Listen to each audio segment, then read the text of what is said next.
झूठ निकले। हम उनकी जीआईटी और जेलों से नहीं डरते, हम मुशर्रफ की जेलों और जिला वतनी से नहीं डरे। सिंध हुकूमत वाहिद हुकूमत है जिसने खिदमत को अपनी तरजीह बनाया। उन्होंने कहा कि लोगों को रोजगार देना हो या सूबे को तरक्की देना हो, सिंध हुकूमत सबसे आगे है। हुकूमत ने जितने दावे किए वो सब हवा में उड़ गए। हुकूमती नुमाइंदों की आंखों पर गुरूर की पट्टी बंधी हुई है। सिर्फ जबान चलाने से आवाम के जख्मों पर मरहम नहीं रखा जा सकता। कांटों की झाड़ियों से दामन तार तार हो सकता है लेकिन साया नहीं बनता। उन्होंने क्या गुफ्तगू की, देखिए।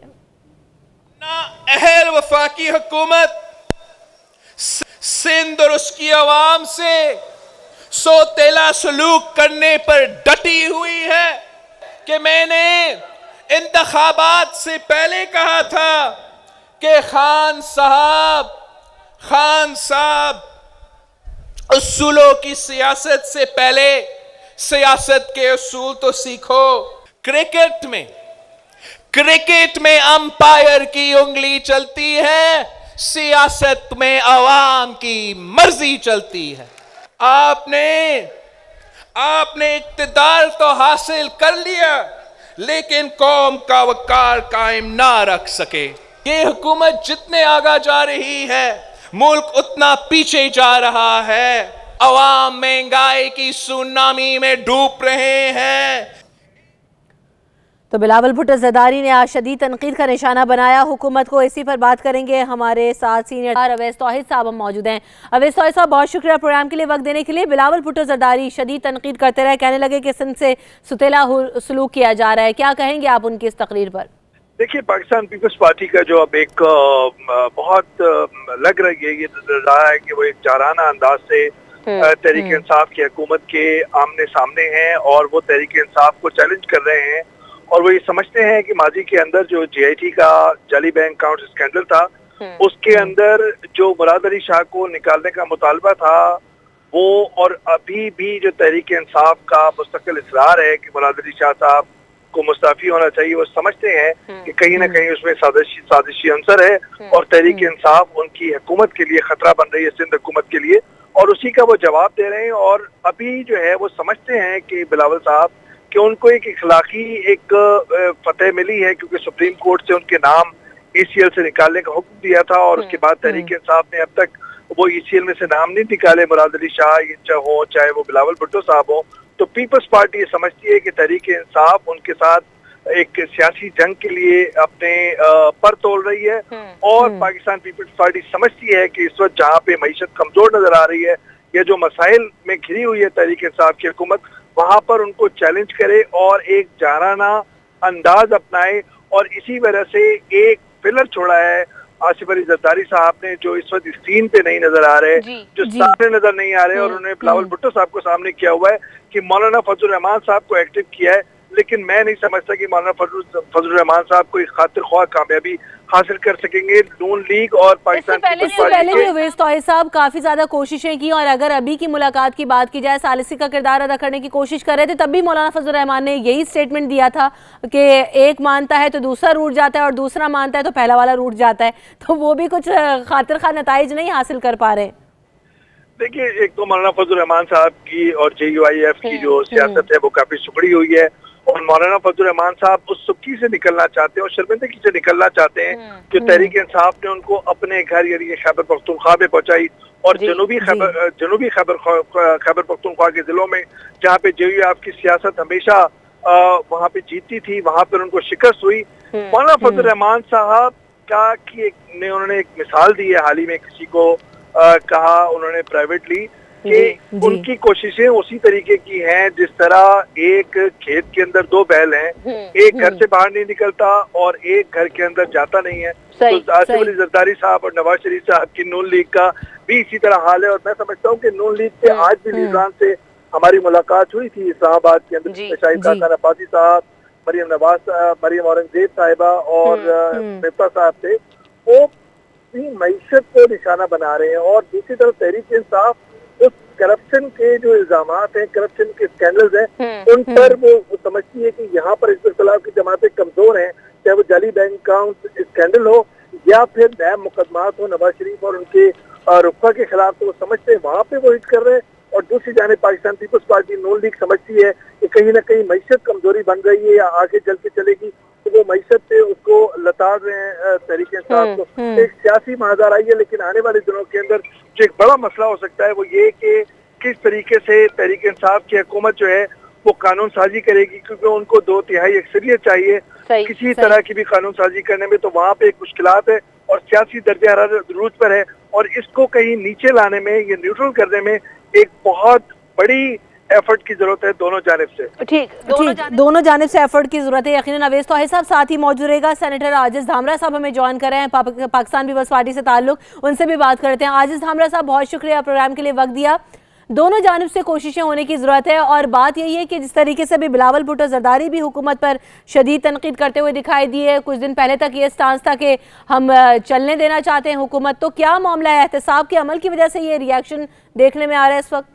देखिए, पहली बात तो यह है कि बिलावल भुट्टो जरदारी साहब और पाकिस्तान पीपल्स पार्टी सिस्टम को डीरेल नहीं करना चाहते हैं। वो आज भी उस पॉइंट पे खड़े हैं, मगर खुद पीटीआई के जो कुछ सियासी नाबालिग बच्चे हैं वो पीटीआई की हुकूमत के लिए खतरा बने हुए हैं, और शायद उन्होंने ये इरादा किया हुआ है कि वो पीटीआई की हुकूमत को अपना टाइम पूरा करने नहीं देंगे। तो ये मामला उनके अंदरूनी है, बाहर से कोई खतरा नहीं होगा। आजिज धामरा साहब, लेकिन अगर आप हुकूमत चलने देना चाहते हैं तो जिस तरीके की अभी तनकीद हो रही है, हुकूमत गिराने की बातें हो रही हैं, बिलावल भुट्टो जरदारी पिछले दिनों कहते हुए दिखाई दे, अगर आसिफ अली जरदारी साहब कहते हैं तो हुकूमत गिराने में कुछ दिन नहीं लगेंगे। जाहिर है अपोजिशन उस हुकूमत को ये जरूर बोलेगी जो एक आईनी हुकूमत, सूबाई हुकूमत को के लिए हथौड़े और बेलचे लेके हाथों में और हमलावर होंगे, तो उनको ये सोचना चाहिए कि अगर वो सिंध में अपोजिशन में है और एक आईनी हुकूमत को वक्त से पहले गिराने की जो गिदड़ धमकियां दे रहे हैं, तो जाहिर है वो वफाक में हुक्मरान है और कमजोर हुक्मरान है, और कमजोर और खैराती बैसाखियों पर उनकी हुकूमत मुश्तमिल है। तो हम उन्हें याद दिलाना चाहते हैं कि आप ऐसा काम न करें जिसके लिए कल आपको रोना पड़े। और पीटीआई के अंदर बहुत सारे सोच के लोग हैं। आप टॉक शोज में जब हम आते हैं तो एक इनका कोई लीडर एक बात करता है, दूसरा दूसरी करता है, तीसरी बात करता है। तो ऐसा इनकी कोई पॉलिसी नहीं, ये अंडर 16 खिलाड़ियों की एक टीम है, वो उनकी क़यादत पे मुनसर करता है कि वो किस तरह करते हैं। आजिज धामरा साहब साथ ही मौजूद रहेगा। अवेस तौहीर साहब भी हमारे साथ मौजूद है। अवेस तौहीर साहब, क्या मामला है? क्या इस तरीके की बातें करके प्रेशर बिल्ड किया जा रहा है हुकूमत के ऊपर कि कोई रिलीफ मिल सके, कोई एनआरओ मिल सके और एहतसाब का जो अमल है उसमें थोड़ी नरमी आ सके? देखिए, बात ये कि पाकिस्तान पीपल्स पार्टी और नून लीग जो है वो जाहिर बात है कि वो अपोजिशन के अंदर है, हदफ बना रहे हैं तहरीक इंसाफ की हुकूमत को। लेकिन दूसरी जानिब जब आप हुकूमत के अंदर होते हैं, जब आप इक़्तिदार के अंदर होते हैं, तो आपको ज्यादा तदब्बर, तहम्मुल और मैच्योरिटी से काम लेना पड़ता है। और यही हमें as a student of politics, as an observer हमें लगता है कि तहरीक इंसाफ अभी भी एक बड़ा उनको मुश्किल पेश आ रही है कि हिज़्ब इख्तिलाफ की जमात से इक़्तिदार की जमात के अंदर जो एटीट्यूड या बिहेवियर की जो तब्दीली होती है वो हमें उसमें कमी नजर आ रही है। लेकिन इसका देखिए, इसके दो पहलू हैं। फॉर एग्जाम्पल, तहरीक इंसाफ समझती है कि इमरान खान साहब या तहरीक इंसाफ के विजन में एहतसाब जो है वो नंबर पहली प्रायोरिटी है और करप्शन का खात्मा। और वो समझते हैं कि जो आसिफ अली जरदारी साहब, उनके रुखफा, उनके खिलाफ स्कैंडल्स या जो भी इल्जामात लगे हुए हैं उनको आगे लेकर आए और उसी पर अपना नैरेटिव बिल्ड करे। और इसी तरह वो नवाज शरीफ साहब के जो रुखफा हैं या नून लीग के जो है लोग, उनकी हुक्मरानी जिन्होंने भी की है पाकिस्तान पे, उनको वो सामने अपने वोटर्स के, अपनी कॉन्स्टिट्यूंसी के सामने रखना चाहते हैं कि वो अपने विजन से पीछे नहीं हटे। लेकिन उसके अंदर एक बड़ा सवाल है जो सियासी जवाब बनता है, जो इन सियासी जमातों को मिलता है। For example, general Asgar Khan साहब का केस, जो मार्शल असगर खान साहब का केस जो था, इसके अंदर आपको पता है कि किस तरीके से उस वक्त की आईएसआई या उस वक्त मिलिट्री एस्टैब्लिशमेंट की एक मुबैना एक इन्वॉल्वमेंट रही। असद दुरानी साहब जो उस वक्त आईएसआई के सरबराह थे, उन्होंने हल्फिया बयान दिया। अब जाके उसमें एफआईए अगर कह रही है कि जी अब हम इसको बंद कर देना चाहिए केस को, वो मोहतरम चीफ जस्टिस साकिब निसार साहब ने कल उसको कहा कि नहीं, अब ये केस बंद नहीं होगा, इसको मंतकी अंजाम तक पहुंचेगा। तो इसका मतलब ये है कि अगर एहतसाब सबके लिए होगा तो वो और यकसा तौर पर होगा, तो फिर मेरे ख्याल में एक अच्छी मिसाल कायम होगी। तहरीक इंसाफ की सफों में अगर कोई भी नामजदा है उसको भी एहतसाब के लिए पेश होना चाहिए। लेकिन नून लीग और पाकिस्तान पीपल्स पार्टी को ये जवाब नहीं मिल सकता कि दूसरों का एहतसाब नहीं है तो इनका तो एहतसाब यकीनन सबका होना चाहिए। आजिज धामरा साहब बड़ी खुशदिली से बिलावल भुट्टो जरदारी साहब ये बात कर रहे हैं कि जनाब जेलें भुगती हैं हमने और भुगतने से डरते नहीं है, जिलावतनी से भी नहीं डरे, तो फिर एहतसाब के अमल पर इतना शोर क्यों हो रहा है? और इसको भी वेलकम करें, फेस करें अगर कोई ऐसा मामला नहीं है तो। देखें, पहली बात तो उनके पास एक लॉजिक है, वो इसलिए है कि पाकिस्तान के कायम होने के बाद जब भी एहतसाब हुआ वो पीपुल्स पार्टी का हुआ, वो शहीद जुल्फकार अली भुट्टो का अदालती कत्ल से लेके और आज तक पीपुल्स पार्टी। दूसरी बात, हम वेलकम कहते हैं एहतसाब के अमल को, इसमें एहतसाब होना चाहिए, मगर उसके सामने एक क्रॉस द बोर्ड का जो अल्फाज है उसका हुकूमत तो इजहार करती रहती है मगर अमली तौर पर वो नजर नहीं आता। या वो एहतसाब के इदारे खामोश है हुकूमती अराकीन के खिलाफ कार्रवाई न करने पे, या उनके ऊपर दबाव है। तो हमारा तो सिंपल मुतालबा है, अभी जो आप बिल्कुल तबसरे में सही बात की भाई ने कि अक्रॉस द बोर्ड जब नहीं होगा तो अपोजिशन को उसके वोट का एक जवाब मिलता है, एक जस्टिफिकेशन है हमारे पास। और हम डरते इसलिए नहीं है कि आप किनको डरा रहे हैं, कि हमने कहा कि माजी में पॉलिटिकल विक्टिमाइजेशन भी हमने फेस की है, तो जो पॉलिटिकल विक्टिमाइजेशन फेस करे वो एहतसाब के नारे से डर के दस्तबरदार सियासत कभी भी नहीं हो सकेंगे। और जिनके पासपोर्ट ऑलरेडी बैंकिंग कोर्ट में पड़े हुए हों उनके नाम आप ECL में डाल के आप किनको डराने की नाकाम कोशिश कर रहे हैं। तो एक बोर्ड की बात है। अभी मिसाल के तौर पर इन्होंने एक पिटीशन दाखिल की प्रेसिडेंट जरदारी साहब के खिलाफ नाअहली की और खुद ही पिटीशन वापस ले ली। तो कोई तो एक इंटेलेक्चुअल, कोई तो मीडिया, कोई तो एक थर्ड पर्सन इनसे ये पूछे कि आप ये क्या मस्करी कर रहे हैं सिर्फ ब्रेकिंग न्यूज के लिए, सिर्फ अपना नाम मीडिया में छपवाने के लिए। मगर आगे चल के क्या हुआ, 2 दिन के बाद अमेरिका के अंदर न्यू जर्सी के अंदर प्रॉपर्टी किसकी निकलती, बड़ी बात की। ठीक है, बहुत शुक्रिया। आजिज धामरा साहब हमारे साथ मौजूद थे, अवैस तौहीद साहब हमारे साथ मौजूद थे और यही कहना था आजिज धामरा साहब का भी कि जो एहतसाब का अमल है वो सबके लिए एक जैसा होना चाहिए, एहतसाब को मजाक नहीं होना चाहिए और सबके साथ एक जैसा सलूक हो, अबतरी ना हो किसी के साथ। अवैस तौहीद साहब ने भी कहा कि दोनों जानिब से इसको बैलेंस करने की ज़रूरत है और जिस तरीके का अभी माहौल है हुकूमत की जानिब से, हुकूमत पर तनकीद का जो निशाना बनाया जा रहा है वहाँ से उनको भी सॉफ्ट कॉर्नर रखना चाहिए और हुकूमत की जानिब से भी इन चीज़ों को क्लैरिफाई करना चाहिए। बहुत शुक्रिया, दोनों हमारे साथ मौजूद थे। हम यहाँ पर ब्रेक लेंगे, ब्रेक के बाद दोबारा हाजिर होंगे मजीद इश्यूज के साथ, हमारे साथ रहिए।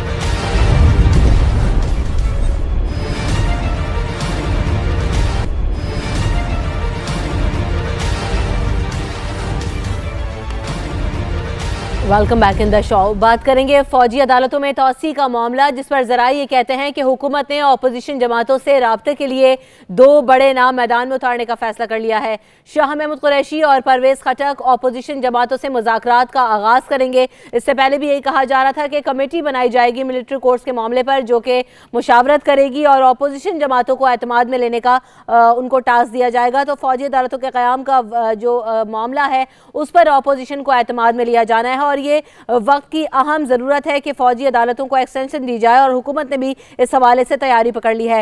हिज़्ब इख्तिलाफ से रवाबित के आगाज़ कर दिया गया है और ये फैसला किया गया है कि इसका जो टास्क है वो परवेज खटक और शाह महमूद कुरैशी को दिया जाएगा। 2 बड़े नाम हैं जो कि मैदान में उतारे जाएंगे और कौमी मामलात पर यकसुई मुल्क के लिए सूदमंद साबित होगी। इसीलिए फैसला किया जा रहा है कि फौजी अदालतों को एक्सटेंशन दी जाए और इस मामले पर अपोजिशन को एतमाद में लेकर ये फैसला किया जाएगा। इसी पर बात करेंगे हमारे नुमाइंदे टिका खानसानी हमारे साथ मौजूद हैं। टिका खानसानी बताएगा, तो शाह महमूद कुरैशी और परवेज खटक को अब ये टास्क दिया जाएगा?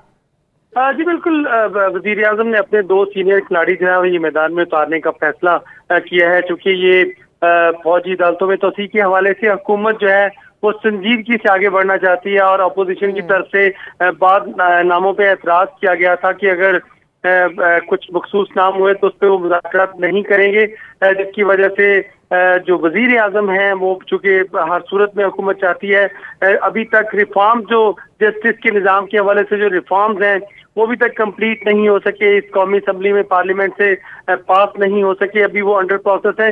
इस वजह से फौरी तौर पर ये तोसी जो है दरकार है फौजी अदालतों की। इस हवाले से परवेज खटक और शाह महमूद कुरैशी के बारे में फैसला किया गया है कि वो अगले हफ्ते से मुज़ाकरात का अमल शुरू करेंगे, अपोजिशन को आमादा करेंगे इस मामले पे कि किस नौयत की ये अहम मामला है। ये चूंकि सियासी नहीं बल्कि ये एक कौमी मामला है। बहुत सारे केसेस अभी पेंडिंग है दहशतगर्दी के हवाले से, और इन्हीं फौजी अदालतों ने फैसले किए थे और अभी उन पर अमल दरामद होना भी बाकी है।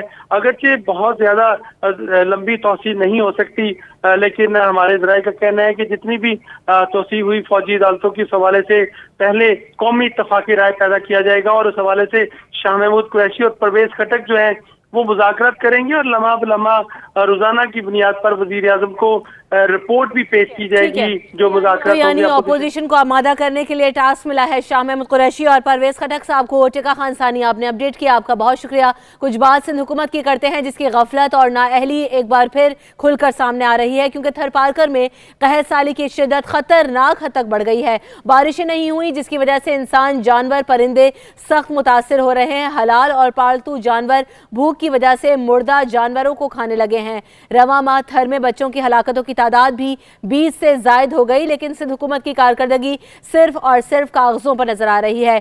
गुज़िश्ता रोज सिंध के सूबाई वज़रा के इजलास में चेयरमैन पीपल्स पार्टी बिलावल भुट्टो जरदारी ने खफगी का भी इजहार किया, लेकिन इससे सूरत हाल में कोई बेहतरी नहीं सामने नजर आ रही और सिंध सरकार बदस्तूर बेहिस्सी की चादर ताने सोए रही है। इससे पहले भी बारहा तौर पर यह बात की जाती रही है कि थर में तिब्बी सहूलियात को बेहतर किया है बच्चों की अमवात के वाकयात, लेकिन ताहाल रुकने का नाम नहीं ले रहे। हमने देखा कि रवा माह भी 20 बच्चे इस जहान फानी से कूच कर गए। और दूसरी बात यह कि सिंध हुकूमत की जानिब से बार बार यही कहा जाता है कि थर के अवाम को हम सहूलियात देने की कोशिश कर रहे हैं, साफ पानी की फराहमी की जा रही है, खुराक फराहम की जा रही है, लेकिन जो सूरत हाल है वो इससे अबतर और तब्दील दिखाई देती है। इसी पर बात करेंगे, हमारे नुमाइंदे रफ़ीक़ुर रहमान हमारे साथ मौजूद हैं।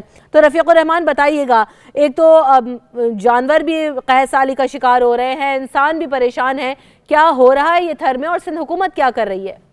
जी बात की जाए सहरा थरपारकर की तो यहाँ एक 4 साल से मुसलसल कैद का इशू चल रहा है, मगर इस 2018 में ये शिद्दत इख्तियार कर चुका है कैद साली, जिसके वजह से बच्चों के अमवात और जानवरों के अमवात के साथ गिज़ाई किल्लत और वबाई अमराज के बायस बच्चे मर रहे हैं। इस माह 20 बच्चे सिविल अस्पताल मिट्टी में मर चुके हैं, जबकि 2018 में 600 के करीब बच्चे गिज़ाई किल्लत और मुख्तलिफ अमराज के बायस पूरे थर में मर चुके हैं, मगर बच्चों की अमवात का सिलसिला जारी है। बहुत शुक्रिया रफ़ीक़ुर रहमान, आपने हमें अपडेट किया। रमेश कुमार साहब हमें ज्वाइन कर रहे हैं, पाकिस्तान तहरीक इंसाफ के रहनुमा। रमेश कुमार साहब, मामला सुप्रीम कोर्ट तक जाता है, चीफ जस्टिस साहब विजिट करते हैं, सिंध हुकूमत फिर भी उसके कान पे जूं नहीं रेंग रही। अब कैसे हल होगा ये मामला? बच्चे मरते जा रहे हैं, कोई पूछने वाला नहीं क्या? देखिए, मैं जब चीफ जस्टिस साहब को लेके भी गया, वहाँ पे फैक्ट्स उन्होंने देखे भी सही, और मैंने उनको यही बताया कि ये जब तक फेडरल गवर्नमेंट और प्रोविंशियल गवर्नमेंट की म्यूचुअल ग्रांट के साथ ये डेवलपमेंट अथॉरिटी जिसके ऊपर प्रोविंशियल गवर्नमेंट की करप्शन का साया नहीं होगा, लॉन्ग टर्म मेयर्स लिए जाएंगे, तब वो मसला हल होगा। मगर वो उसी तरफ चीजें नहीं गई, डेवलपमेंट अथॉरिटी की बात कही, मगर दोबारा सिंध गवर्नमेंट के बॉल में जो कोर्ट छोड़ा गया कि भाई सिंध गवर्नमेंट उसको देखिए, थर्ड डेवलपमेंट अथॉरिटी भी वो बनाए, इस वजह से ये मसला हल की तरफ नहीं जा रहा है। मैंने हमेशा ये बात की है कि 25% थरपारकर जो है वो पाकिस्तान के अंदर है, और ये हमारे लिए सोच फिक्र की बात है कि हर वक्त बच्चों की अमवात जो है वो होती है और हमेशा टीवी के ऊपर रिपोर्ट होती है, फिर हम जागते हैं, फिर टेम्परेरी मेयर्स लेते हैं, न्यूट्रिशन प्रोग्राम 2 दिन के लिए एक्टिव होता है, फिर सो जाता है। इस तरीके से काम नहीं होगा, उसके लिए एजुकेशन का भी मयार देखना पड़ेगा, उसके लिए बेसिक यूनिट का भी मयार देखना पड़ेगा, नहीं तो ये टेम्परेरी मेयर से जो है ये मसले के हल की तरफ हम नहीं जा सकेंगे। बिलावल भुट्टो जरदारी ने भी कल कहा कि जिस तरीके से काम हो रहा है उससे वो खुश नहीं है, लेकिन जब पीपल्स पार्टी के रहनुमाओं से बात होती है वो कहते हैं थर में जितना काम हमने किया आज तक किसी ने उतना काम नहीं किया, बहुत डेवलपमेंट हुई है, पानी भी पहुंचा दिया है, खुराक भी पहुंचा रहे हैं, पता नहीं कितने करोड़ अरब रुपए की गंदुम भी पहुंचा दी है। देखिए, टेम्परेरी मेयर्स लिए जाते हैं, टेम्परेरी मेयर्स हल नहीं है। ये कि शॉर्ट टर्म आप वो भी आधी करप्शन के चक्कर में चली जाती है। मैं टेम्परेरी मेयर्स के फेवर में नहीं हूँ। हमें पहली तो चीज ये कि हमें प्रिकॉशन में जाना चाहिए कि ये चीजें होती क्यों है, उस चीजों के ऊपर काम होना चाहिए। सिर्फ बच्चों की बात नहीं है, मुझे तो उससे ज्यादा फिक्र जो है वो परिंदों का है, मोर का है, जानवरों का है, जहाँ पे 70 लाख जानवर रहते हैं और सिर्फ 7 वेटरनरी डॉक्टर हैं। कोई एग्रीकल्चर की पॉलिसी नहीं है कि फूड की पॉलिसी। ये बहुत बड़ा एक डिटेल डिस्कशन है। मैंने सुप्रीम कोर्ट के अंदर बहुत कोशिश की कि इस मसले का हल निकले, मगर नहीं निकला। बहरहाल वक्त आएगा तो ये चीजें ठीक हो जाएंगे, पता नहीं। चले उम्मीद यही है कि यकीनी तौर पर इस मामले को सीरियस लिया जाएगा। बहुत शुक्रिया रमेश कुमार साहब हमारे साथ मौजूद थे। थर में जो सूरत हाल है, कहत सारी बढ़ रही है और ख़तरनाक हद तक बढ़ने का खदशा है, और इस पर रमेश कुमार साहब हमसे गुफ्तगू कर रहे थे। हम यहाँ पर ब्रेक लेंगे, ब्रेक के बाद दोबारा हाजिर होंगे, हमारे साथ रहिए।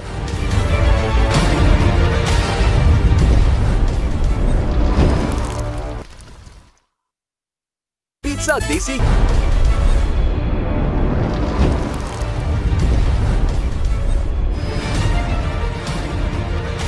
Welcome back in the show. बात करेंगे वजीर आजम इमरान खान 22 जनवरी को एक रोज़ा दौरे पर कतर जाएंगे। ज़राए के मुताबिक वजीर आजम इमरान खान कतर में अहम मुआहदे भी करेंगे और वजीर आजम के दौरे कतर को हतमी शक्ल दी जा रही है। वजीर खारजा शाह महमूद कुरैशी, असद उमर, खुसरो बख्तियार और दीगर वज़रा भी शामिल होंगे इस दौरे में। इसी पर बात करेंगे हमारे नुमाइंदे टिका खान सानी हमारे साथ मौजूद हैं। टिका खान सानी बताएगा, एक रोज़ा दौरे पर कतर जा रहे हैं, किन उमूर पर ये बात होगी और कहाँ कहाँ मुलाकात होगी इमरान खान साहब की? जी बिल्कुल, वजीर आजम इमरान खान 22 जनवरी को एक रोज़ा दौरे पर हमारे ज़राए ने कंफर्म किया है कि वो रवाना होंगे। एक रोज़ा दौरा होगा जिस दौरान ख़ास तौर पे पेट्रोलियम के हवाले से और दीगर जो पाकिस्तान और कतर के दरमियान बड़े माहिदे होने जा रहे हैं, LNG माहिदा होने जा रहा है, दीगर लेबर के हवाले से एक बड़ा माहिदा होने जा रहा है, चूँकि बहुत सारे ऐसे प्रोजेक्ट कतर में शुरू हो रहे हैं जहाँ पे पाकिस्तानी लेबर की डिमांड है और यकीनन पाकिस्तान जो है वो दिलचस्पी भी रखता है कतर में। इसके साथ साथ वजीर आजम की अमीर कतर से मुलाकात होगी और साथ ही कतर के वजीर आजम और जो मुकामी क़यादत है उनसे मुलाकात होगी और दो तरफा ताउन और बाहमी दिलचस्पी के अमूर भी ज़ेर बहस आएंगे और यकीनन MOU साइन होंगे, माहिदे साइन होंगे। इसके अलावा कतर जो है पाकिस्तान में मुख्तलिफ शोबों में सरमायाकारी का भी ख्वाहिशमंद है और ये दौरा फरवरी में पहले तय पाया था कि फरवरी के पहले या दूसरे हफ्ते वज़ीर आज़म जाएंगे, लेकिन दोबारा इसके शेड्यूल में तब्दीली की गई है और अब 22 जनवरी को वज़ीर आज़म जो है उन्होंने फैसला किया है कि वो कतर का दौरा करेंगे। इस दौरान एक रोज़ा ये दौरा है, कई MOU साइन होंगे, मशीर तजारत भी वज़ीर आज़म के हमरा होंगे। इसके अलावा शाह महमूद कुरैशी और साथ ही वज़ीर आज़म की जो वज़ीर खजाना। तो ठीक है टिका खान सानी एक रोज़ा दौरे पर जा रहे हैं वज़ीर आज़म इमरान खान कतर। आपने अपडेट किया, आपका बहुत शुक्रिया। कराची के जिना अस्पताल की बात करते हैं जहाँ पुलिस हिरासत से टारगेट किलर जावेद उर्फ अली बाबा फरार हो गया और मुलजिम फरार होते वक्त कांस्टेबल मोहम्मद असलम की सरकारी राइफल भी साथ ले गया। पुलिस के मुताबिक गफलत बरतने पर 2 अहलकारों को गिरफ्तार कर लिया गया है। कराची के जिना अस्पताल में पुलिस हिरासत में टारगेट किलर था जावेद उर्फ अली बाबा, जिसे अस्पताल में इलाज के लिए लाया गया था और मुलजिम वहां से फरार हो गया। फरार होते वक्त कांस्टेबल मोहम्मद असलम जो कि वहां पर मौजूद था उसकी सरकारी राइफल भी अपने साथ ले गया है। पुलिस के मुताबिक गफलत बरतने पर 2 अहलकारों को इस हवाले से गिरफ्तार भी कर लिया है कि किस तरीके से वो जो टारगेट किलर जिना अस्पताल में मौजूद था, इलाज के लिए लाया गया था, और अली बाबा वो कैसे फरार हो गया। मुलजिम फरार होते वक्त कांस्टेबल मोहम्मद असलम की सरकारी राइफल भी साथ ले गया। इसी बारे में बात करेंगे, हमारे नुमाइंदे बिलाल खान हमारे साथ मौजूद हैं। बिलाल खान, तफसील बताइएगा, कैसे वो फरार होने में कामयाब रहा? जी बिल्कुल, देखिए जिना अस्पताल में पुलिस हिरासत से टारगेट किलर जावेद उर्फ अली बाबा फरार होने में कामयाब हो गया और मुलजिम जो है फरार होते वक्त कांस्टेबल मोहम्मद असलम की सरकारी राइफल भी साथ ले गया। ये बताया जाता है पुलिस हुकाम की जानिब से कि 11 और 12 बजे के दरमियान ये मुलजिम जो है इसके 2 साथी वहां पर आए थे और आने के बाद जो है पुलिस एहलकारों को यरगमाल बनाया असले के जोर पर। उसके बाद जो है अपने साथियों के साथ मुलजिम फरार होने में कामयाब हो गया। अब पुलिस ने जो है 2 पुलिस एहलकार समेत जो है 6 अफराद के खिलाफ मुकदमा दर्ज कर लिया गया है कि इस मुलजिम की जो है हिफाजत पर जो है 3 पुलिस एहलकार मामूर किए गए थे ताकि ये मुलजिम भाग ना सके। लेकिन जो है जब बताया जाता है काम की जाने से कि जब पुलिस वहां पर पहुंची, इलाका पुलिस, तो 2 पुलिस एहलकार वहां पे मौजूद थे जबकि एक हेड कांस्टेबल एहलकारों को तैनात किया गया था ताकि मुलजिम भाग ना सके और मुलजिम भागते हुए साथ राइफल भी ले गया। बहुत शुक्रिया बिलाल खान, आपने हमें सारे मामले पर अपडेट किया। अब बात करते हैं कुछ तालीम की। वफाकी वज़ीर तालीम शफकत महमूद ये कहते हैं कि वफाकी हुकूमत 18वीं तरमीम के खिलाफ नहीं है, लेकिन तालीमी निसाब और आला तालीम के मामलात पर जो ये मामलात हैं वो वफाक के पास होने चाहिए। वफाकी वज़ीर ये कहना था उनका मजीद के यकसा तालीमी निसाब पर वज़ीर आला सिंध और वज़ीर तालीम को दावत दी मगर वो नहीं आए। उन्होंने कहा कि लैपटॉप स्कीम पर सियासत की गई, तालीम के फ़रोग में सियासत नहीं होनी चाहिए। 18वीं तरमीम के खिलाफ नहीं है, तालीमी निसाब तमाम मुल्क में यकसा होना चाहिए और आला तालीम के मामलात वफाक के पास होने चाहिए। उन्होंने मजीद ये कहा कि तालीम के मामले पर तमाम सूबों को यकजा होना चाहिए और वजीर तालीम सिंध को बुलाया था, वजीर आला सिंध को बुलाया था, लेकिन वो नहीं आए। इसी पर बात करेंगे। साबिक chairman HEC doctor Ataur Rahman हमारे साथ मौजूद हैं। डॉक्टर अताउर रहमान साहब, हमेशा बात तो बहुत होती है कि यकसा निसाब, यकसा तालीम, यकसा तालीमी इदारे, लेकिन वो हो नहीं पाता हमेशा। क्या वजह है इसके पीछे? वजह इसके पीछे ये है कि हमारे मुल्क के अंदर एक जागीरदाराना निज़ाम है जिसने पूरे मुल्क को अपने कब्जे में लिया हुआ है, और ये नहीं चाहते जो लोग हमारे ऊपर हुकूमत करते हैं सूबों के अंदर, जो बड़े बड़े लैंडलॉर्ड्स हैं, कि तालीम का मायार बेहतर हो, लोगों में शऊर पैदा हो और मुल्क जो है एक इल्म पर मबनी मईशत टेक्नोलॉजी इकोनॉमी की तरफ बढ़ सके, क्योंकि इससे उनका जो अपना होल्ड है मुल्क के ऊपर, जो कब्जा कर रखा है, वो इससे कमजोर हो जाता है।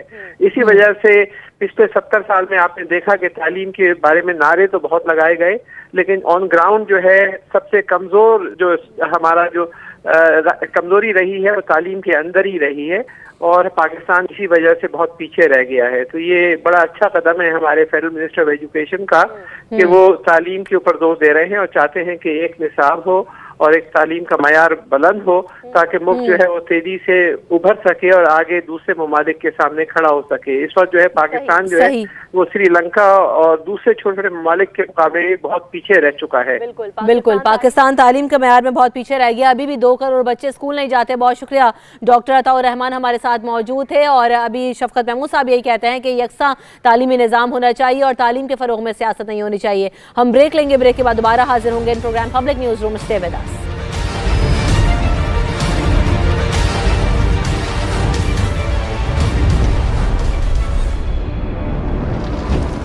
और कहीं बर्फबारी का सिलसिला जारी है और सर्दी की शिद्दत में इजाफा हो गया है। जबकि बालाई इलाकों की अगर बात की जाए तो वहां पर शदीद बर्फबारी से शहरियों को मुश्किलात का सामना करना पड़ रहा है। इसके बारे में आपको अपडेट करेंगे, लेकिन इस वक्त वजीर खजाना असद उमर साहब बराह रास्त गुफ्तगू कर रहे हैं मीडिया से। देखते हैं। कानूनी पेचीदियां आ गई हैं उसके अंदर। देखिए, हमारी मईशत जो है उसने दुनिया के साथ जब मुकाबला करना है तो एक से ज्यादा चीज की जरूरत है। हमें ऐसी यूटिलिटीज की प्राइसेस चाहिए जिसकी बुनियाद पे हम मुकाबला कर सकें। हमें ऐसा टैक्सेशन स्ट्रक्चर चाहिए जिसकी बुनियाद के ऊपर मुकाबला कर सकें, और इसी तरीके की टेक्नोलॉजी सपोर्ट, बहुत सारी चीजें हैं जिनके लिए वसाइल की जरूरत होती है।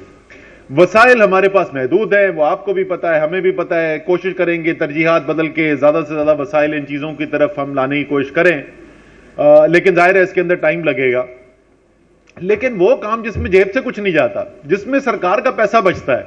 मैं आज मिसाल वहां पर भी दे रहा था एक पहली तकरीब में। अब इतनी जगह मैंने बात कर ली, याद नहीं रही कौन सी जगह क्या बात की थी, लेकिन एक जगह मैं मिसाल दे रहा था एक स्कीम की इंप्लीमेंटेशन की, जो तरीक़ेकार सिर्फ एक एजेंसी से आप काम करवा सकते हैं और वो सारा काम मुकम्मल हो जाएगा। वही काम के लिए 5 एजेंसियां इन्वॉल्व की जा रही हैं। 4 एजेंसीज का टाइम बर्बाद हो रहा है, मैन पावर बर्बाद हो रही है, वैल्यू एडिशन 0, नील बटा नील। सो इस किस्म की बहुत सारी चीजें हमें देखने को मिलेंगी। मेरी एक आजकल बहुत सारे काम करने में ज्यादा चीजें पहले तफसील नहीं बताना चाहता, वरना फिर मजा नहीं आएगा। एक साथ ही हम ज्यादा करेंगे, लेकिन एक छोटी सी मिसाल आपको, विदहोल्डिंग टैक्स। सब आप विदहोल्डिंग टैक्स एजेंट बन गए, सब आप तनख्वाह मिले न मिले सब आप FVR के लिए काम करते हैं। तो विदहोल्डिंग टैक्स का स्टेटमेंट हर महीने बनाना होता है आपको। पर क्यों बनाना होता है? हमने कहा यार पता करो जरा, इंडिया में पता करो क्या होता है। तो उन्होंने कहा जी साल में 2 दफा देते, तो पाकिस्तान में क्यों नहीं दे सकते? तो इंशाल्लाह ताला उसको साल में 2 कर देंगे हम। एक मिसाल में दे रहा हूं, ठीक है? ये है कि अगली उधर भी ले जाएंगे। एक ऐसी बेतहाशा मिसालें हैं, और इसलिए हमने कोशिश ये की थी कि जाहिर है आप लोग बराह रास्त इससे मुतासिर होते हो, तो बिजनेसमैन को बुलाया जाए। हालांकि हम भी सरकार में आए हुए हमें 5 महीने हुए, 28 साल कारोबार किया है, तो आपकी साइड पे ज्यादा है। लेकिन फिर भी हमने कहा जो इस वक्त एक्टिव है, जो रिप्रेजेंट करते हैं, इसलिए मजहर नासिर साहब जिस तरह बता रहे थे, ये बाकायदा प्राइम मिनिस्टर के साथ मीटिंग के अंदर भी आपकी जो चेंबर की सिफारिशात है उनको लेकर बैठे, और उन्होंने वहां पर देखा होगा, ये मैं सुबह से 2 दफा बोल चुका हूं, ये लेकिन दोहराने वाली बात है कि पहली बात तो पाकिस्तान की तारीख में ये पहली दफा हुआ था कि कोई सियासी पार्टी इलेक्शन के मंशूर के अंदर ये लिखे कि मैंने ईज ऑफ डूइंग बिजनेस जो है हमने बेहतर करना है, और बाकायदा उसमें हमने टारगेट सेट किया और कहा कि जनाब 100 से बेहतर पोजीशन पे आना चाहिए पाकिस्तान को। उसमें हमने ये 5 साल का मंशूर था और साल में इस मंशूर के अंदर हमने कहा था 100 से बेहतर आना है। मैं अभी बताऊं इंटरनल टारगेट हम जिस पे काम करें इंशाल्लाह ताला 2 साल में इससे बेहतर लाना है और उसके बाद जब वहां आ जाएंगे फिर और बेहतरी की तरफ जाएंगे। लेकिन ये होगा कैसे? वो जैसे काजी मुक्तदर कह रहे थे हाउ होगा सर, ये जिस वक्त तक टॉप से नहीं आता तो ये नहीं हो सकता। ये जब वजीर आजम पाकिस्तान की तरजीहात में शामिल होगा तो ये फिर होगा, क्योंकि वो काम करने का तरीकेकार इतना बैठ चुका है। और उसके अलावा मैं आपको बताऊं कि एक हद तक जायज भी ब्यूरोक्रेसी के अंदर इतना खौफ आ चुका है, नैब के डर से, कोर्ट के डर से, कि फैसले करते हुए लोग डरते हैं। मैं तो अक्सर मैं मीटिंग में कहता हूं कि मैं नहीं समझता कि आप जो है कोई मुश्किल फैसला करेंगे, तो ये काम मेरा, इसके लिए मेरा कंधा हाजिर है। आप ये फैसले मैं करूंगा, लेकिन ये जिस तरीके के काम है जो कट अक्रॉस करता है प्रोविंशियल एंड फेडरल बाउंड्रीज और हर महकमे को, तो जब तक प्राइम मिनिस्टर खुद नहीं लीड करेंगे, और जैसे मैंने कहा यहाँ पे लोग हैं जो इस बात की गवाही दे सकते हैं कि प्राइम मिनिस्टर खुद लीड कर रहे हैं। हर महीने मीटिंग होती है ईज ऑफ डूइंग बिजनेस की। पहली 2 मीटिंग्स जो हुई, मैं सच्ची बात अब सबके सामने बोल रहा हूं, मुझे थोड़ा सा फ्रस्ट्रेशन थी, लग रहा था कि हम इसको आगे चला नहीं पा रहे। लेकिन अभी 1 हफ्ता पहले जो तीसरी प्रेजेंटेशन हुई है उसमें वाजे हमें बेहतरी नजर आ रही है, और वो हमने वो बनाई हुई है, वो ग्रीन लाइट और रेड लाइट, तो ग्रीन जो है ना बढ़ने शुरू हो गए। और इंशाल्लाह ताला 23 तारीख को जब मैं फाइनेंस बिल, अगर वो स्पीकर साहब उसकी डेट फिक्स कर दें तो मैं पेश करूंगा, तो वो हर दफा ये मैं बात बोलता हूं और हर दफा टीवी पे उसके बाद खबर चलती है कि टैक्सों का बम गिरने वाला है, और मैं हर दफा एक्सप्लेन करता हूं कि ये टैक्स का बम गिराने के लिए नहीं, ये कारोबार में सहूलत पैदा करने के लिए, सरमायाकारी में आसानी पैदा करने के लिए, और सरमायाकारी पे जो टैक्स का बोझ है उसको कम करने के लिए हम ये कर रहे हैं। मेरे पास ये चॉइस भी थी, मैं इंतजार करता जून तक के बजट का, लेकिन क्योंकि हमारा सारा काम मुकम्मल हो गया था तो मैंने ये फैसला किया कि हालांकि कुछ शायद तनकीद होगी इसके ऊपर कि जो 5 महीने पहले 23 जनवरी को मिनी बजट पेश किया जाएगा और उसमें लोगों को बताया जाएगा कि टैक्सेस की भरमार नहीं हो रही है, बल्कि इकॉनमी को एस्टैब्लिश करने की कोशिश की जा रही है, और उसके बारे में मजीद ब्रीफिंग भी दी जाएगी। असम्बली के इजलास में असद उमर साहब गुफ्तगू कर रहे थे। हम यहाँ पर ब्रेक लेंगे, ब्रेक के बाद शामिल करेंगे हेडलाइंस और दीगर इशूज़। हमारे साथ रहिए।